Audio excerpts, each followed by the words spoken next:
Hello everybody, Gbenga Olatunji here. We will be looking at embedding risk as part of methods and ways of controlling risk today.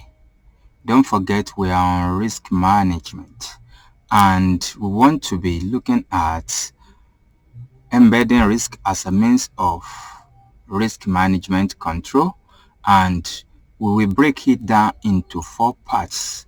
We will be looking at it one after the other. First of all, we are going to look at embedding risk awareness into systems and procedures. We are going to look at embedding risk awareness into the culture of the organization.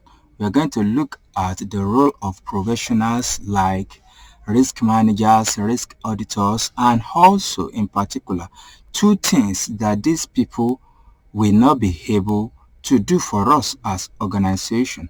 We are going to look at the importance of risk awareness, then we will move on to other things, other topics.